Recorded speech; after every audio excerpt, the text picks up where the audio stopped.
Hello and welcome to the course on C Programming Learn to Code series. This is the third lecture of Unit 2 and we will continue our discussion on Chronicle of C Programming language. Okay, so here in the last lecture we discussed about the history of C Programming language in an overall sense. So in this lecture we will try to tell you how the C programming is actually built chronologically, and we will introduce all the C standards that are already present currently and what are the next development on C programming languages. And we will also tell you about different compilers. Those are built to help this C standard works in your computer. Okay, so this is the part 2 of this Chronicle of C programming language. So let's begin. If you remember, in the last class I have already told you that these are the persons who are involved, the man behind Unix OS and your C programming language. All these three persons are generally work on your Bell laboratory. So the first photo is of Dennis Ritchie, and the second one is known as the Ken Thompson, who is the developer of Unix operating system, along with your Ryan Carnigan. Okay, so in some time this Dennis Ritchie and Ryan Carnigan both have developed the language that is C programming language. So we have already discussed the history, means slight history or the overall view of C programming language in the last lecture. So I recommend all of you, please go and watch that video and then come here and watch this video. You will be knowing the entire thing of C programming language completely well. So there are several standards has already been published in the literature. So those are the standards the C gone through. So in the year 1972, it is actually the birth of C language. So which is a we can say successor of your B language and BCPL language. Okay, they are the predecessors of C, and which is generally developed by your Dennis Ritchie. Later on in 1972, they have published a book which is a non-official standard, but still it is treated as a standard, and its standard is called K and RC. K stands for Carnigan, R stands for Ritchie. Okay, so I have already shown the picture of both the scientists. Then the next in 1989, actually the C standardization came into picture. So it will be standardized by both the organization, that is your ANSI and ISO, in the year 1989 and 1990 respectively. In 1999, a new standard with some added features to the existing ANSI C has been released, and that is referred to as C99 standard.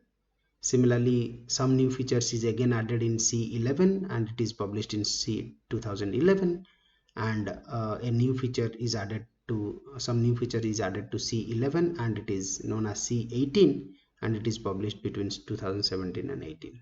Okay, so let us understand one by one. The first one, that is your K and RC. So this is actually published in the year 1978, and two persons are involved in this. They are Brian Carnigan and your Dennis Ritchie. These both person are has written a book, and the first edition of the book is called the C programming language.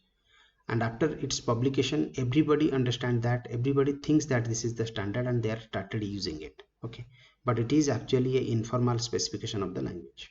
It has not been standardized by any international body, but most of the people are using it because of its simplicity and your efficient language. Okay, so in the second edition, both person have, in the second edition they have written in the second edition the book contains the detail of ANSI C. After the standardization is completed, they have written a second edition of this book, and in that particular book the ANSI C contents are specified. So if you want to learn the C programming from the developer itself, you can search the book in the internet and you will get that book. And you should go for the first edition only, so that you can read it from the developers itself. Okay, so the second one is called your ANSI C and ISO C. So in 1983 particularly, a committee has been formed, and his name is X3J11. Those committee has been gone through the developed C programming language, and finally they have standardized, and standardization name is ANSI X3.159.1989, as the name suggests, that is programming language C.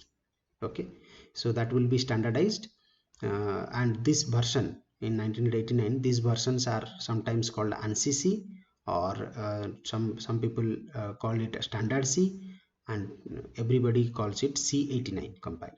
C89 standard for C programming language.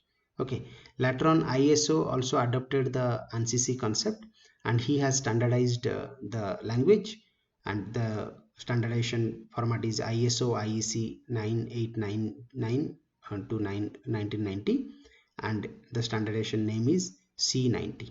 Okay, so generally C89 and C90 are both same, with standardized by different organization, that is your ANSI and ISO respectively.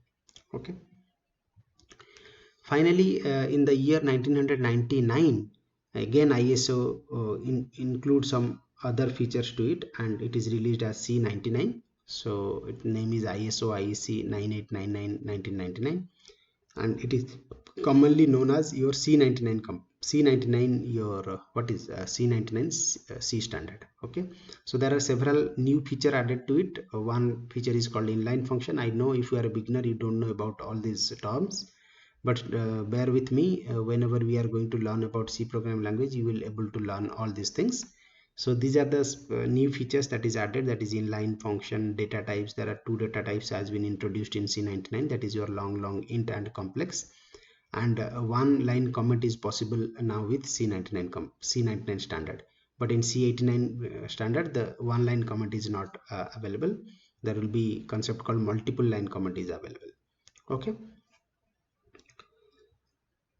so then comes the C11 compiler, which is standardized in the year by ISO in 2011, and it is informally called C1X. There are several features added to C11, but I don't want to introduce those features, because neither it will help us understanding the C programming language, rather it will make a confusion of what these features are. So whenever I'm going to teach you about all the C programming languages, when a new feature I am going to introduce, I'll tell you from which standard it belongs. Okay, so similarly in C18, it was standardized in the year 2017 and 18, and it is published in June 2018. Okay, so this is called the C18 standard. Okay, so upcoming standard will be next expected in 2021. It will be C2X, but it is an informal name. I have collected it from your Wikipedia.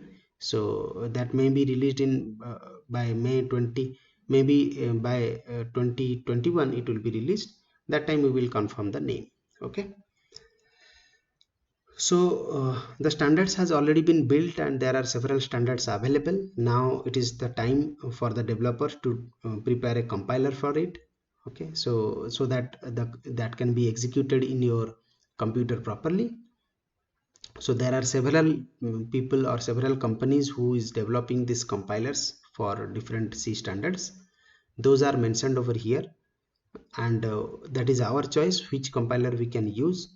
But the computation is actually done between your Clang using your LLVM backend and your GCC compiler. So those are the main leader in developing C compilers. Okay, so compiler means every compiler need to be satisfied with particular standard of C programming language. That does not mean that I have developed a compiler and it will only compatible with C89 or 90, then that compiler is not good at all. Okay, so we need to upgrade the compiler in the proper sense, so that it can support all the features of the development in C programming language, like C11 and C18. So I have collected this list from this link, that is your Wikipedia link. You can go and read about them. So like your Amsterdam compiler kit, it supports C's K and R standard, K and R, Kernighan and Ricci standard, and also 89 and 90. Okay, we have talked about it. So there are GCC compiler. GCC compiler is now supporting C99 as well as C11.